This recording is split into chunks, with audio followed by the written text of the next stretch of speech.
नमस्कार दोस्तों, स्वागत है आपका हमारे YouTube चैनल में। दोस्तों, आज हम लाए हैं मुंशी प्रेमचंद जी की एक और कहानी, बेटों वाली विधवा। अगर आपको ये कहानी अच्छी लगे तो आप चैनल को सब्सक्राइब करें, वीडियो को लाइक करें। चलिए कहानी की शुरुआत करते हैं। पंडित अयोध्यानाथ का देहांत हुआ तो सबने कहा, ईश्वर आदमी की ऐसी ही मौत दे। 4 जवान बेटे थे, एक लड़की।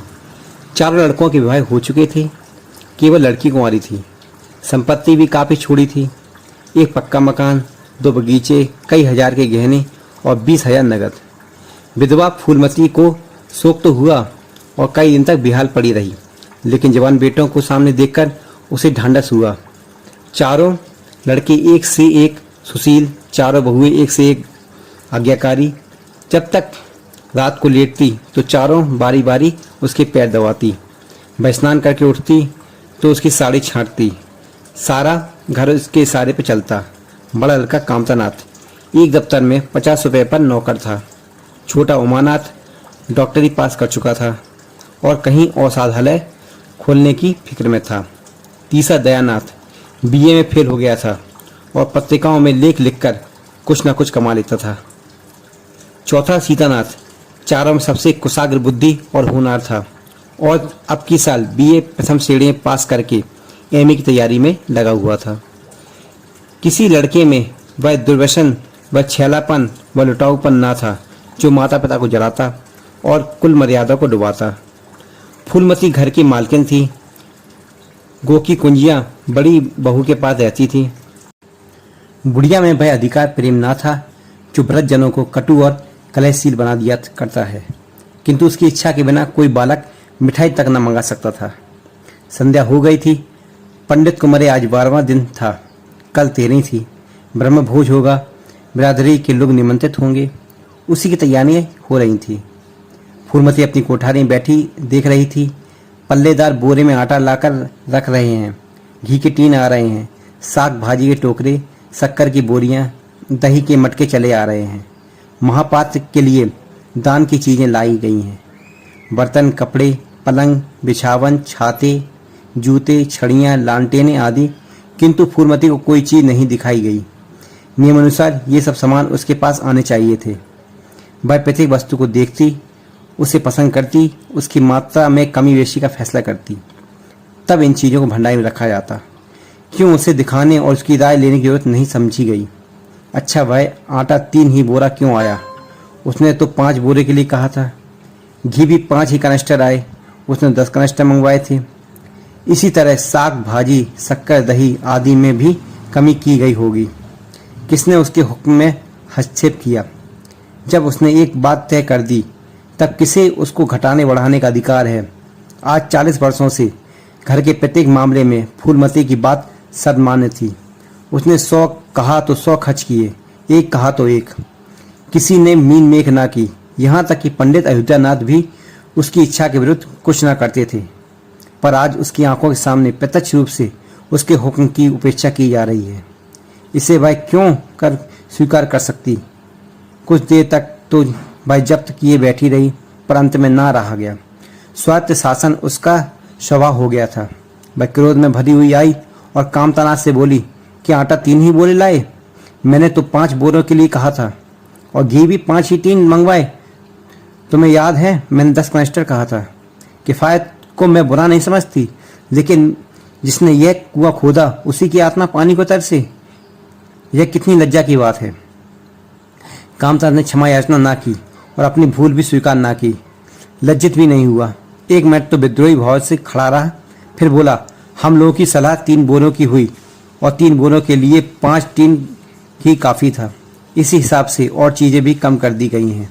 फूलमती उग्र होकर बोली, किसकी राय से आटा कम किया गया? हम लोगों की राय से। तो मेरी राय कोई चीज़ नहीं है? क्यों नहीं? लेकिन अपना हानि लाभ तो हम समझते हैं। फूलमती हक्की बक्की होकर उसका मुंह ताकने लगी। इस बात का आशय उसकी समझ में ना आया। अपना हानि लाभ? अपने घर में हानि लाभ की जिम्मेदारी भाई आप है। दूसरों को, चाहे वे उसके पेट के जन्मे पुत्र ही क्यों ना हो, उसके कामों में हस्तक्षेप करने का क्या अधिकार? यह लौंडा तो इस ढिठाई से जवाब दे रहा है मानो घर उसी का है। उसी ने मर मर कर गृहस्थी जोड़ी है। मैं तो गैर हूँ, जरा इसकी हेकड़ी तो देखो। उसने तमतमाए हुए मुख से कहा, मेरे हानि लाभ की जिम्मेदार तुम नहीं हो। मुझे अख्तियार है, जो उचित समझूं वह करूं। अभी जाकर 2 बोरे आटा और 5 घी टीन और लाओ, और आगे के लिए खबरदार जो किसी ने मेरी बात काटी। इतनी कठोरता अनावश्यक थी। उसे अपनी उग्रता पर खेद हुआ। लड़के ही तो हैं, समझे होंगे कुछ किफ़ायत करनी चाहिए। मुझसे इसलिए ना पूछा होगा कि अम्मा तो खुद हर एक काम में किफ़ायत करती हैं। अगर मैं मालूम होता कि इस काम में मैं किफ़ायत पसंद न करूँगी तो कभी मेरी उपेक्षा करने का साहस न होता। यद्यपि कामथनाथ अब भी उसी जगह खड़ा था और उसकी भाव भंगी से ऐसा ज्ञात होता था कि इस आज्ञा का पालन करने के लिए वह बहुत उत्सुक नहीं। पर फूलमती निश्चित होकर अपनी कोठरी में चली गई। इसी तंबी पर किसी को उसकी अवज्ञा करने की सामर्थ्य हो सकती है, इसकी संभावना का ध्यान भी उसे न आया। पर ज्यों-ज्यों समय बीतने लगा, उस पर यह हकीकत खुलने लगी कि इस घर में अब उसकी वह हैसियत नहीं रही जो 10-12 दिन पहले थी। संबंधियों के यहाँ के न्योते में शक्कर, मिठाई, दही, अचार आदि आ रहे थे। बड़ी बहू ने इन वस्तुओं को स्वामिनी भाव से संभाल कर रखी थी। कोई भी उससे पूछने नहीं आता। बिरादरी के लोग जो कुछ पूछते कामतानाथ से या बड़ी बहू से। कामतानाथ कहाँ का बड़ा इंतजामकार है। रात दिन भांग पिए पड़ा रहता है, किसी तरह रो धोकर दफ्तर चला जाता है। उसमें भी महीने में 15 नागों से कम नहीं होते। वह तो कहो साहब पंडित जी का लिहाज करते हैं, नहीं अब तक कभी का इसे निकाल देता। और बड़ी बहू जैसे फुहर औरत भला इन सब बातों क्या समझेगी। अपने कपड़े लगते तक तो जतन से रख नहीं सकती, चलिए गृहस्थी चलाने। भद होगी और क्या, सब मिलकर कुल की नाक कटवाएंगे। वक्त पर कोई न कोई चीज़ कम हो जाएगी। इन कामों के लिए बड़ा अनुभव चाहिए। कोई चीज़ तो इतनी बन जाएगी कि मारी मारी फेरेगी, कोई चीज़ इतनी कम बनेगी कि पत्तल पर पहुंचेगी, किसी का पता नहीं। आखिर इन सबको हो क्या गया है। अच्छा, बहू तिजोरी खोल रही है, वह भी मेरे आज्ञा के बिना। तिजोरी खोलने वाली होती कौन है। कुंजी इसके पास है अवश्य, लेकिन जब तक मैं रुपए न निकलवाऊं तिजोरी नहीं खुलती। आज तो इस तरह खोल रही है मानो मैं कुछ हूँ ही नहीं। यह मुझसे बर्दाश्त ना होगा। बस चमक कर उठी और बहू के पास जाकर कठोर स्वर में बोली, तिजोरी क्यों खोलती है बहू। मैंने तो खोलने को नहीं कहा। बड़ी बहू ने निसंकोच भाव से उत्तर दिया, बाजार से सामान आया है तो दाम न दिया जाएगा। कौन सी चीज़ किस भाव में आई है और कितनी आई है यह मुझे भी कुछ नहीं मालूम। जब तक हिसाब किताब ना हो जाए रुपए कैसे दिए जाएं। हिसाब किताब सब हो गया है। किसने किया। अब मैं क्या जानूं किसने किया। जाकर मर्दों से पूछो। मुझे हुक्म मिला रुपए ला के दो, रुपए लिए जाती हूँ। फूलमती खून का घूंट पीकर रह गई। इस वक्त बिगड़ने का अवसर ना था। घर में मेहमान स्त्री पुरुष भरे हुए थे। अगर इस वक्त उसने लड़कों को डांटा तो लोग यही कहेंगे कि इनके घर में पंडित जी के मरते ही फूट पड़ गई। दिल पर पत्थर रखकर फिर अपनी कोठरी में चली गई। जब मेहमान विदा हो गए तब वह एक एक कर कर खबर लेगी। तब देखेगी कौन उसके सामने आता है और कौन क्या कहता है। इनकी सारी चौकड़ी भुला देगी। किंतु कोठरी के एकांत में वह निश्चिंत न बैठी, सारी परिस्थिति को गिद्ध दृष्टि से देख रही थी। जहाँ सत्कार का कौन सा नियम भंग होता है, कहाँ मर्यादाओं की उपेक्षा की जाती है। भोज आरंभ हो गया। सारी बिरादरी एक साथ पंगत में बैठा दी गई। आंगन में मुश्किल से 200 आदमी बैठ सकते हैं। ये 500 आदमी इतनी जगह में कैसे बैठ जाएंगे। क्या आदमी के ऊपर आदमी बैठाए जाएंगे। 2 पंगतों में लोग बिठाए जाते तो क्या बुराई हो जाती। यही तो होता कि 12 बजे की जगह 2 बजे समाप्त होता। मगर यहाँ तो सबको सोने की जल्दी पड़ी हुई है। किसी तरह ये बला सिर से टले और चैन से सोए। लोग कितने सटकर बैठे हुए हैं कि किसी को हिलने की भी जगह नहीं। पत्तल एक पर एक रखे हुए हैं। पूड़ियाँ ठंडी हो गई हैं। लोग गरम गरम मांग रहे हैं।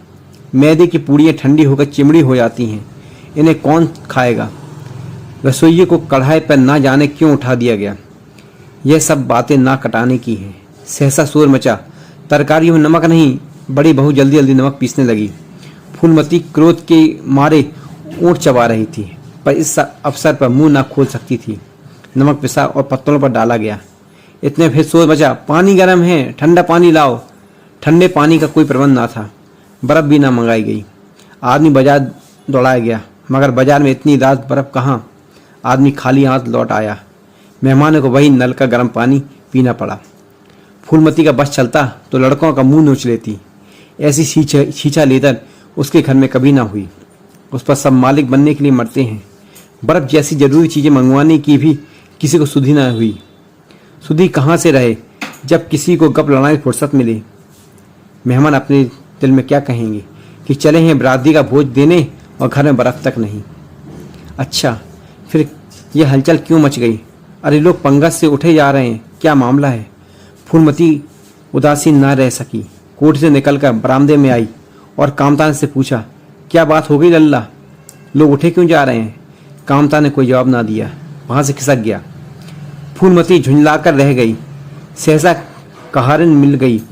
फूलमती ने उससे यह प्रश्न किया तो मालूम हुआ किसी ने शोर में मरी हुई चुहिया निकल आई। फूलमती चित्तलिखित सी वहां खड़ी रह गई। भीतर ऐसा उबाल उठा कि दीवार से सर टकरा ले। अभागे भोज का प्रबंध करने चले थे। इस फूहड़पन की कोई हद है? कितने आदमियों का धर्म सत्यानाश हो गया। फिर पंगत क्यों ना उठ जाए? आंखों से देखकर अपना धर्म कौन गवाएगा? हाँ, सारा किया धरा मिट्टी में मिल गया। सैकड़ों रुपए पर पानी फिर गया। बदनामी हुई वह अलग। मेहमान उठ चुके थे। पत्तलों पर खाना ज्यों का त्यों पड़ा हुआ था। चारों लड़के आंगन में लज्जित खड़े हुए थे, एक दूसरे को इल्जाम लगा रहा था। बड़ी बहू अपनी देवरानी को बिगड़ रही थी। देवरानी सारा दोस्त कुमुद के सिर पर डालती थी। कुमुद खड़ी रो रही थी।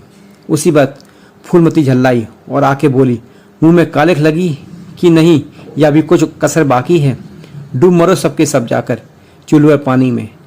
शहर में कहीं मुंह दिखाने लायक भी नहीं रहे। किसी लड़के ने जवाब ना दिया। फूलमती और प्रचंड हो गई। तुम लोगों को क्या किसी को शर्म हया है या नहीं? आत्मा तो उनकी रो रही है जिन्होंने अपनी जिंदगी घर की मर्यादा बनाने में खराब कर दी। उनकी पवित्र आत्मा को तुमने यूं कलंकित किया। शहर में धुड़ी धुड़ी हो रही है। अब कोई तुम्हारे द्वार पर पेशाब करने तक नहीं आएगा। कामतानाथ कुछ देर तक चुपचाप खड़ा सुनता रहा। आके झुंझला कर बोला, अच्छा अब चुप रहो अम्मा, भूल गई। हम सब मानते हैं बड़े भयंकर भूल हुई, लेकिन अब क्या उसके लिए घर के प्राणियों को हलाल कर दोगी? सभी से भूलें होती हैं। आदमी पछता कर रह जाता है। किसी को जान तो नहीं मारी जाती। बड़ी बहू ने अपनी सफाई दी। हम क्या जानते थे कि बीवी से इतना काम भी नहीं होगा। इन्हें चाहिए था कि देखकर तरकारी कढ़ाव में डालती, टोकरी उठा कढ़ाव में डाल दी। हमारा क्या दोष? कामताज ने पत्नी को डांटते हुए बोला, इसमें कुमुद का ना कसूर है, न तुम्हारा न मेरा। संयोग की बात है, बदनामी भाग में लिखी थी वह हुई। इतने बड़े भोज में एक एक मुट्ठी तरकारी कढ़ाव में नहीं डाली जाती, टोकरे टोकरे उड़ेल दिए जाते हैं। कभी कभी ऐसी दुर्घटना हो जाती है, पर इसमें कैसी जग हंसाई, कैसी नक कटाई। तुम खामाखा जले पर नमक छिड़कती हो। फूलमती ने दांत पीसकर कहा, शर्माते तो नहीं, उल्टे और बेहाई की बातें करते हो। कामता ने निसंकोच होकर कहा, शर्माऊं क्यों? किसी की चोरी की है? चीने में चीटे, आटे में घुन, यह नहीं देखे जाते? पहले हमारी निगाह ना पड़ी, बस यही बात बिगड़ गई। नहीं चुपके से जुइया निकाल कर फेंक देते, किसी को खबर भी नहीं होती। फूलमती ने चकित हुए कहा, क्या कहता है? मरी चुइया खिलाकर सबका धर्म बिगाड़ देता? कामता हंसता हुआ बोला, क्या पुराने जमाने की बातें करती हो अम्मा? इन बातों से धर्म नहीं जाता। यह धर्मात्मा लोग जो पत्थर पर से उठ गए हैं, इनमें से कौन है जो भेड़ बकरी का मांस नहीं खाता हो? तालाब के कछुए और घोंगे तक तो किसी से बचते नहीं। जरा से चुइया में क्या रखा था? फूलमती को ऐसा प्रतीत हुआ कि अब पिल्ले आने में बहुत देर नहीं है। जब पढ़े लिखे आदमियों के मन में ऐसा अधार्मिक भाव आने लगे तो फिर भगवान ही रक्षा करे। अपना समूह लेकर चली गई। 2 महीने गुजर गए। रात का समय है।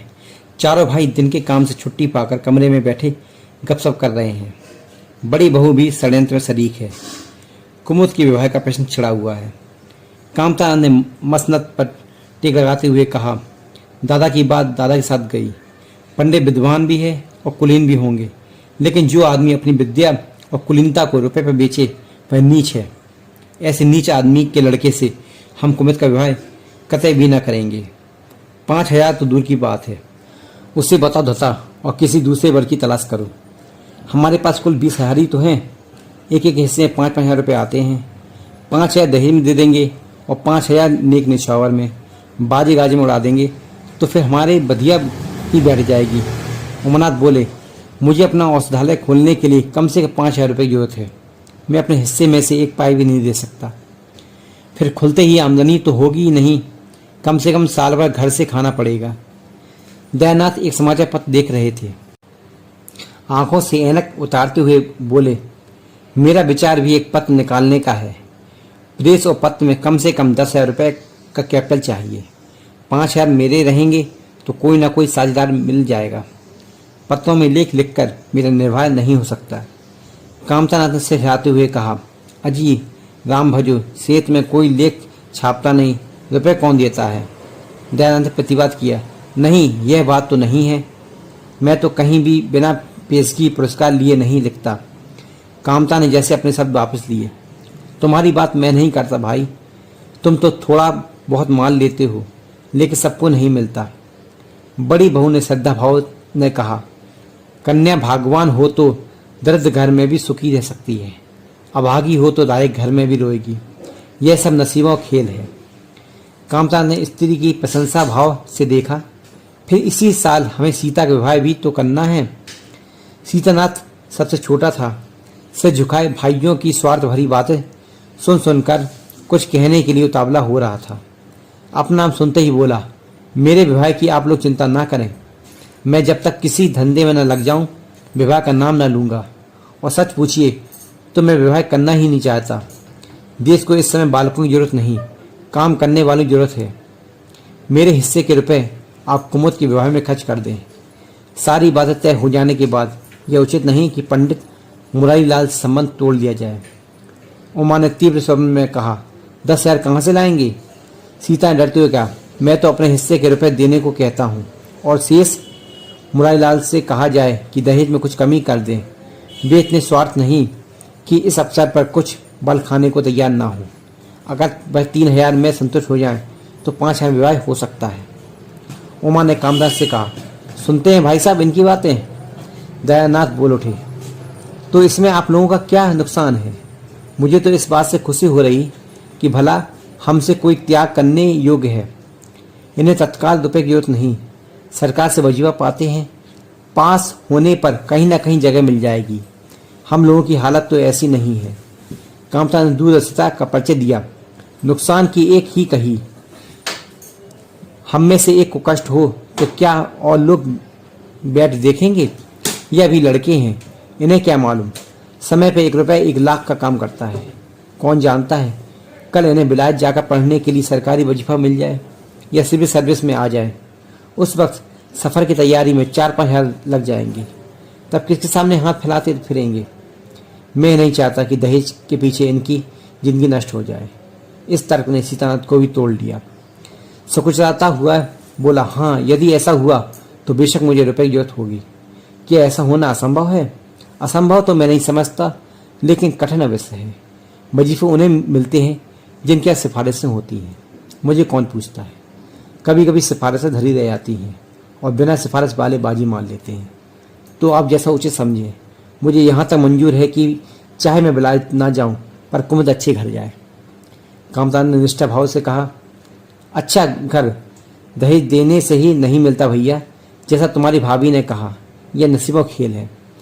मैं तो चाहता हूँ कि मुरारीलाल को जवाब दे दिया जाए और कोई ऐसा घर खोया जाए जो थोड़े में राजी हो जाए। इस विवाह में 1,000 से ज़्यादा खर्च नहीं कर सकता। पंडित दीनदयाल कैसे हैं? उमा ने प्रसन्न होकर कहा, बहुत अच्छे, MA BA ना सही, यजमानों में अच्छी आमदनी है। दयानाथ ने आपत्ति की, अम्मा से भी तो पूछ लेना चाहिए। कामदास को इसकी कोई महसूस ना हुई। बोले, उनकी तो जैसे बुद्धि भ्रष्ट हो गई। वही पुराने युग की बातें मुरारीलाल के नाम पर उधार खाए बैठी हैं। यह नहीं समझती वह जमाना नहीं रहा। उनको तो बस कुमुद मुरारी पंडित के घर जाए, चाहे हम लोग तबाह हो जाए। उमा ने एक शंका उपस्थित की, अम्मा अपने सब गहने कुमुद को दे देंगी, देख लीजिएगा। कामतानाथ का स्वार्थ नीति से विद्रोह न कर सका। बोले, गहने पर उनका पूरा अधिकार है, यह उनका स्त्री धन है, जिसे चाहें दे सकती हैं।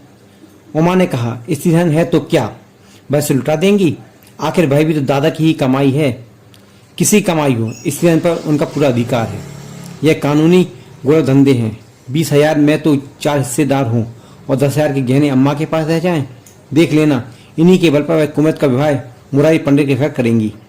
मोना इतनी बड़ी रकम को इतनी आसानी से नहीं छोड़ सकता है। वह कपट नीति में कुशल है।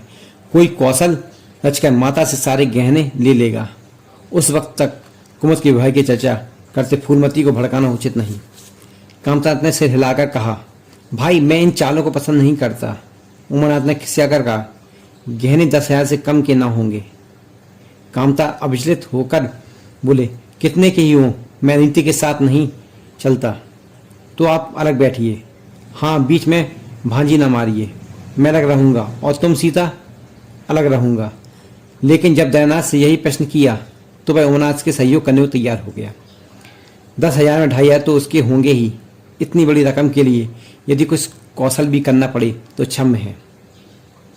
फूलमती को रात को भोजन करके लेटी थी कि उमा और दया उसके पास जाकर बैठ गए। दोनों ने ऐसा मुंह बनाए मानो कोई भारी विपत्ति आ पड़ी। फूलमती ने सशंक होकर पूछा, तुम लोग घबराए हुए मालूम होते हो। उमा ने सिर खुलाते हुए कहा, समाचार पत्रों में लेख लिखना बड़े जोखिम का काम है अम्मा। कितनी ही बचकर लिखो लेकिन कहीं ना कहीं पकड़ हो ही जाती है। दयानाथ ने एक लेख लिखा था, उस पर 5,000 की जमानत मांगी गई है। अगर कल तक जमा ना कर दी गई तो गिरफ्तार हो जाएंगे और 10 साल की सजा ठुक जाएगी। फूलमती ने सिर पीट कर कहा, ऐसी बातें क्यों लिखते हो बेटा?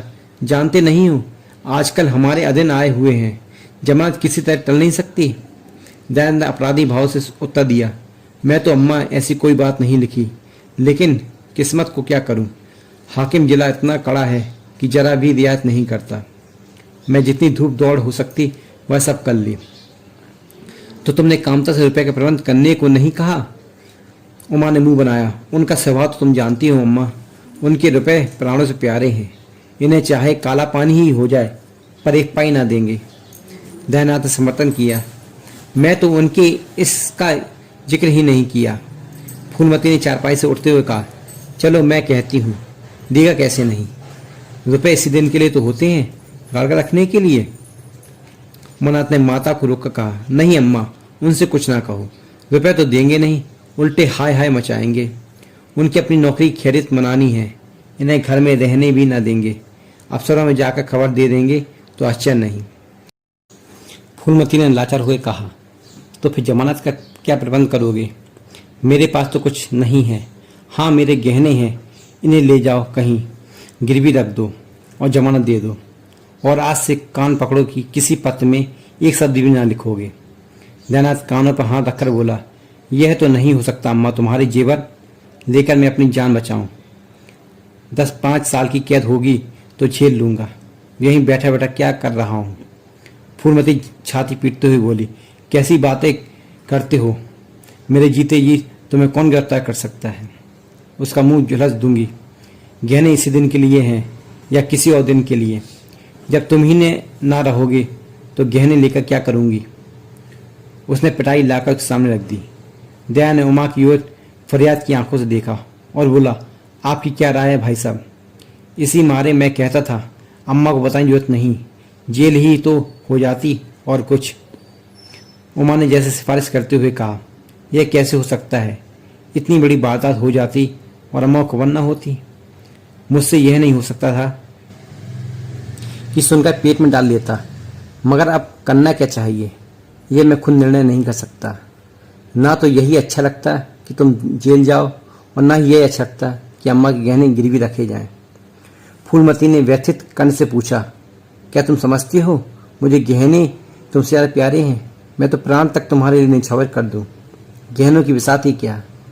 दया ने दृढ़ता से कहा, अम्मा तुम्हारे गहने तो ना लूंगा, चाहे मुझ पर कुछ ही क्यों ना आन पड़े। जब आज तक तुम्हारी कुछ सेवा न कर सका तो किस मुंह से तुम्हारे गहने उठा ले जाऊं? मुझ जैसे कपूत को तो तुम्हारी कोख से जन्म लेते ही मर जाना चाहिए। सदा तुम्हें कष्ट देता ही रहा।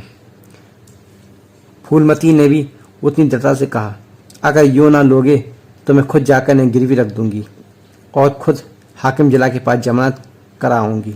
अगर इच्छा हो तो यह परीक्षा भी ले लो। आंखें बंद हो जाने के बाद क्या होगा भगवान जाने, लेकिन जब तक जीती हूँ तुम्हारी और कोई तिरछी आंखों से देख नहीं सकता। उमानाथ ने मानो माता पर एहसान रखकर कहा, अब तो तुम्हारे लिए कोई रास्ता नहीं रहा दयानाथ, क्या हरज है, ले लो, मगर याद रखो जो ही हाथ में रुपए आ जाएं गहने छुड़ाने पड़ेंगे। सच कहते हैं मातृत्व दीर्घ तपस्या है, माता के सिवाय इतना स्नेह और कौन कर सकता। हम बड़े अभागे हैं कि माता के प्रति जितनी श्रद्धा रखनी चाहिए उसका शतांश भी नहीं रखते। दोनों जैसे धर्म संकट में पड़कर गहनों की पिटाई संभाली और चलते बने। माता वात्सल्य भरी आंखों से उनकी ओर देख रही थी और उसकी संपूर्ण आत्मा का आशीर्वाद जैसे उन्हें अपनी गोद में समेट लेने के लिए व्याकुल हो रहा था।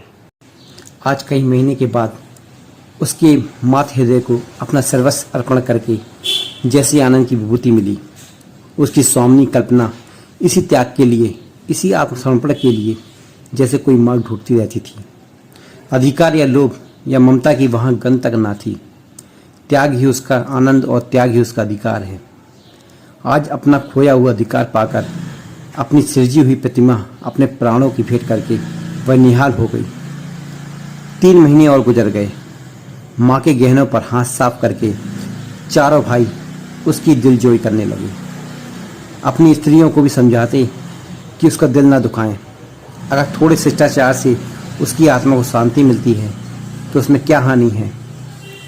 चारों अपने मन की पर माता सलाह ले लेते या ऐसा चाल फैलाते कि बस सल्ला उसकी बातों में आ जाती, हर एक काम में सहमत हो जाती। बाग को बेचना उसे बहुत बुरा लगता था, लेकिन चारों ने ऐसी माया रची कि बस उसे बेचने पर राजी हो गई।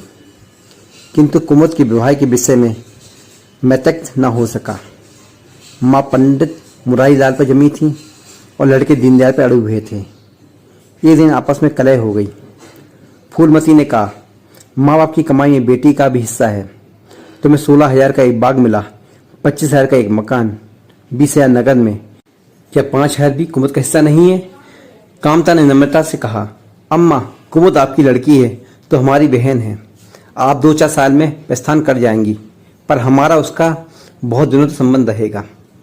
तब हम यथाशक्ति कोई ऐसी बात ना करेंगे जिससे उसका अमंगल हो। लेकिन हिस्से की बात कहती हो तो कुमुद का हिस्सा कुछ नहीं। दादा जीवित थे तब बात और थी। अब उसके विवाह में जितना चाहते खर्च करते, कोई उनका हाथ न पकड़ सकता था। लेकिन अब तो हमें एक एक पैसे की किफ़ायत करनी पड़ेगी।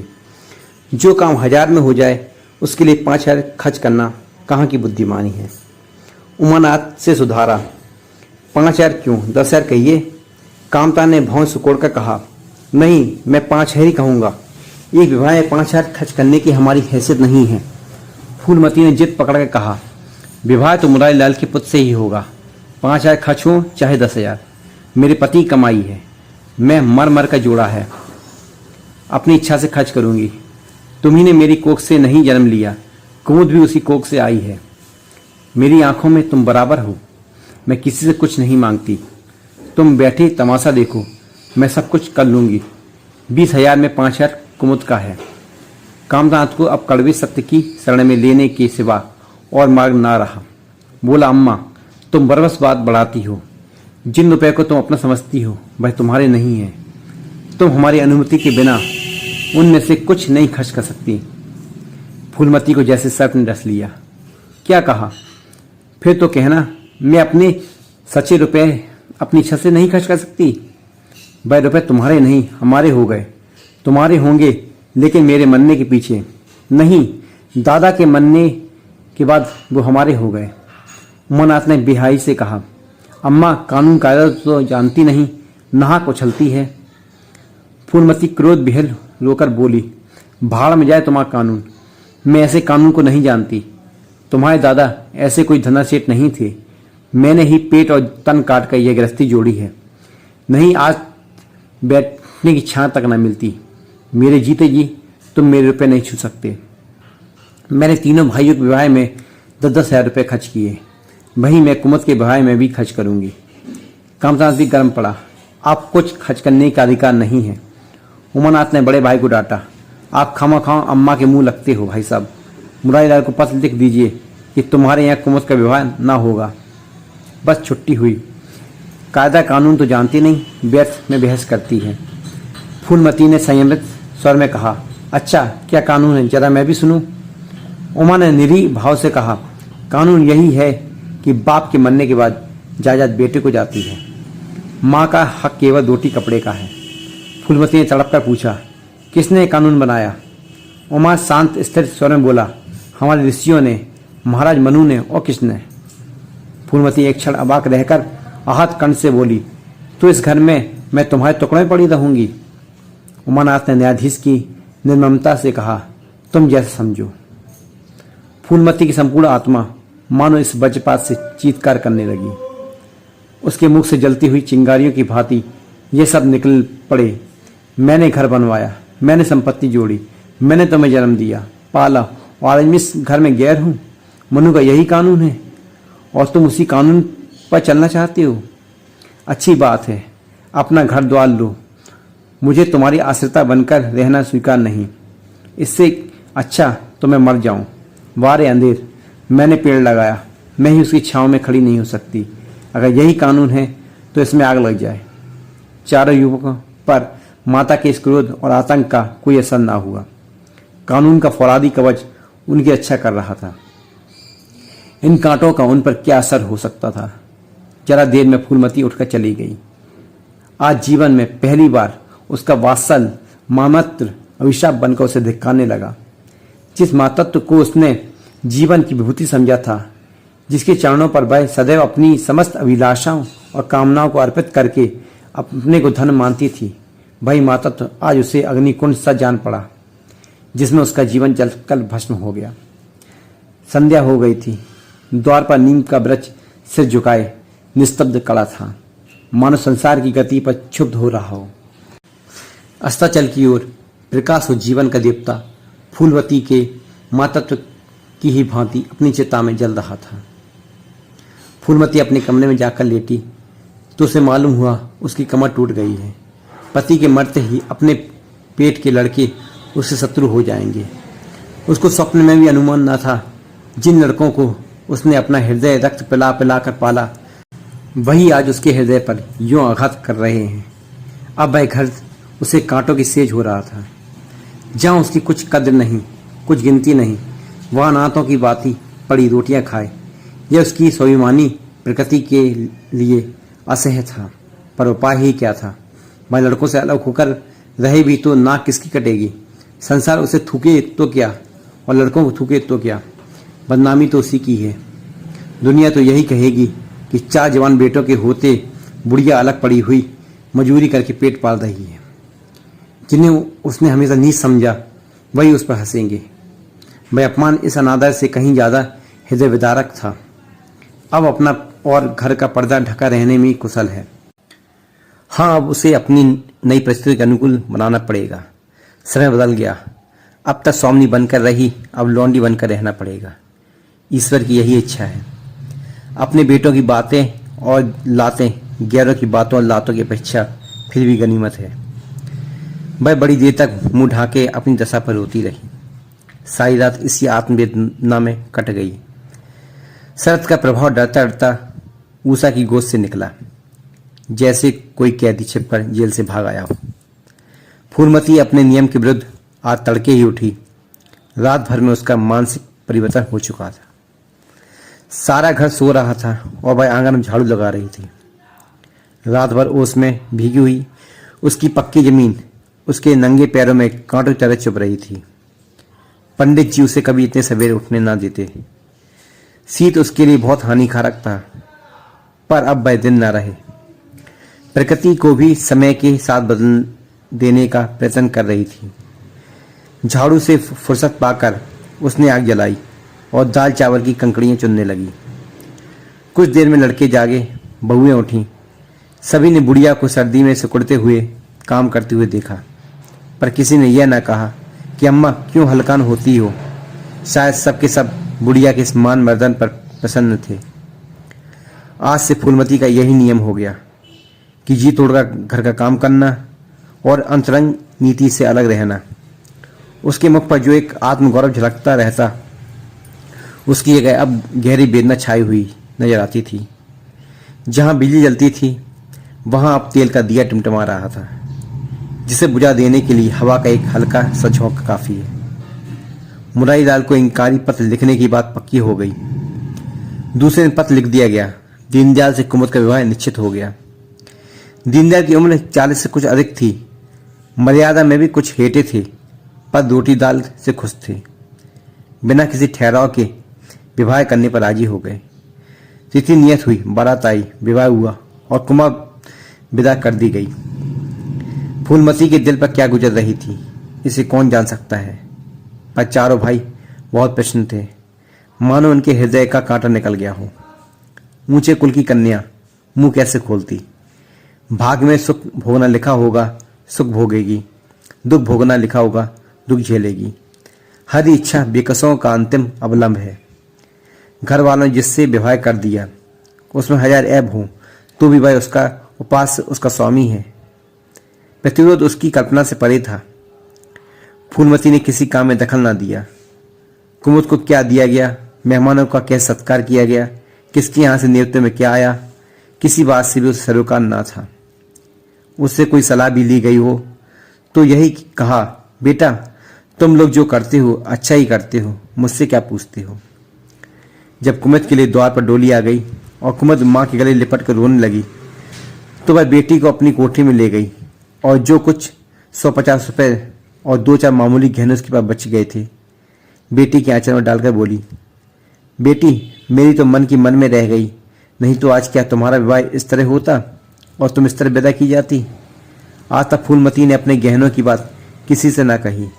लड़कों ने उसका जो कपट व्यवहार किया था इसे चाहे अब तक न समझी हो, लेकिन इतना जानती थी कि गहने फिर ना मिलेंगे और मनोमालिन बढ़ने के सिवा कुछ हाथ ना लगेगा। लेकिन इस अवसर पर उसे अपनी सफाई देने की जरूरत मालूम हुई।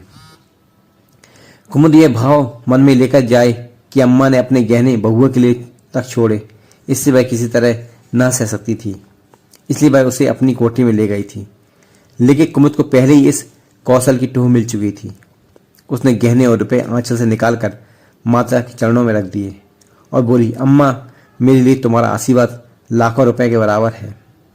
तुम इन चीज़ों को अपने पास रखो, ना जाने अभी तुम्हें किन विपत्तियों का सामना करना पड़े।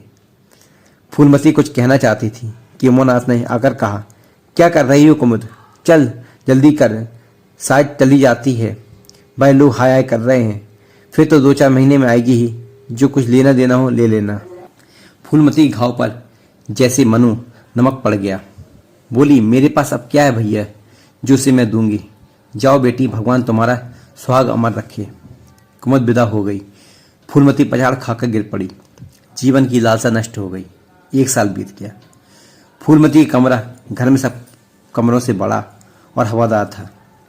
कई महीनों से उसकी बड़ी बहू के लिए खाली कर दिया गया और खुद एक छोटी सी कोठरी में रहने लगी, जैसे कोई भिखारिन हो। बेटों और बहुओं से अब उसे जरा भी स्नेह ना था। वह अब घर की लौंडी थी। घर के किसी प्राणी, किसी वस्तु, किसी प्रसंग से उसे प्रयोजन ना था। वह केवल इसलिए जीती थी कि मौत ना आती थी। सुख या दुख का उसे लेस मात्र विज्ञान ना था। उमानाथ का औषधालय खुला, मित्रों की दावत हुई, नाच तमाशा हुआ। सीतानाथ को वजीफा मिला और वह विलायत गया। फिर उत्सव हुआ। कामदान के बड़े लड़के का यज्ञोपवीत संस्कार हुआ। फिर धूमधाम हुई, लेकिन फूलमती के मुख पर आनंद की छाया तक न रही। कामता प्रसाद टाइफाइड में महीने भर बीमार रहा और मरकर उठा। दयानाथ ने अब की अपने पत्र का प्रचार बढ़ाने के लिए वास्तव में एक आपत्तिजनक लेख लिखा और 6 महीने की सजा पाई। उमानाथ ने एक फौजदारी के मामले में रिश्वत लेकर गलत रिपोर्ट लिखी और उसकी सनद छीन ली गई, पर फूलमती के चेहरे पर रंज की परछाइयां तक न पड़ी। उसके जीवन में अब कोई आशा, कोई दिलचस्पी, कोई चिंता ना थी। पर पशुओं की तरह काम करना और खाना, यही उसकी जिंदगी के 2 काम थे। जानवर मानने से काम करता है, पर खाना है मन से। फूलमती बेकहे काम करती थी, पर खाती थी विष के कौर की तरह। महीनों सिर में तेल न पड़ता, महीनों कपड़े न धुलते, कुछ परवाह नहीं, चेतना शून्य हो गई थी। सावन की झड़ी लगी हुई थी। मलेरिया फैल रहा था। आकाश में मटियाले बादल थे। जमीन से मटियाला पानी आर्द्रवायु, शीत ज्वर और श्वास का वितरण करती फिरती थी। घर की मेहरी बीमार पड़ गई। फूलमती ने घर के सारे बर्तन मांजे, पानी भीग भीग कर सारा काम किया, फिर आग जलाई और चूल्हे पतीले चढ़ा दी। लड़कों को समय पर भोजन मिलना चाहिए। सहसा उसे याद आया कि कामतानाथ नल का पानी नहीं पीते। उसी वर्षा में गंगा जल लाने चली। कामतानाथ ने पलंग पर लेटे लेटे कहा, रहने दो अम्मा, मैं पानी भर लाऊंगा, आज मेहरी खूब बह रही। फूलमती ने मटियाले आकाश की ओर देखकर कहा, तुम भीग जाओगे बेटा, सर्दी हो जाएगी। कामतानाथ बोले, तुम भी तो भीग रही हो, कहीं बीमार न पड़ जाओ। फूलमती निर्मम भाव से बोली, मैं बीमार न पड़ूंगी, मुझे भगवान ने अमर कर दिया है। उमानाथ भी वहीं बैठा हुआ था। उसके औषधालय में कुछ आमदनी ना होती थी, इसलिए बहुत चिंतित था। भाई भावच की मुंह देखी करता रहता। बोला, जाने दो भैया, बहुत दिनों बहुओं पदाज कर चुकी, उसका प्रायश्चित तो करने दो। गंगा बड़ी हुई थी जैसे समुद्र हो। क्षितिज के सामने के कुल से मिला हुआ था। किनारों के वृक्षों की केवल फुनगियां पानी के ऊपर रह गई थीं। घाट ऊपर तक पानी में डूब गए थे। फूलमती कलसा लिए नीचे उतरी। पानी भरा ऊपर जा रही थी कि पांव फिसला, संभल न सकी, पानी में गिर पड़ी। पल भर हाथ पांव चलाए, फिर लहरें उसे नीचे खींच ले गईं। किनारे पे दो चार पंडित चिल्लाए, अरे दौड़ो, बुढ़िया डूबी जाती है। दो चार आदमी दौड़े भी, लेकिन फूलमती लहरों में समा गई, उन बल खाती लहरों में जिन्हें देखकर हृदय कांप उठता था। एक ने पूछा, यह कौन बुढ़िया थी? अरे वही पंडित अयोध्यानाथ की विधवा है। अयोध्यानाथ तो बड़े आदमी थे। हाँ थे तो, पर इसके भाग में ठोकर खाना लिखा था। उसके तो लड़के भी बड़े बड़े हैं और सब कमाते हैं। हाँ सब हैं भाई, मगर भाग भी तो कोई वस्तु है।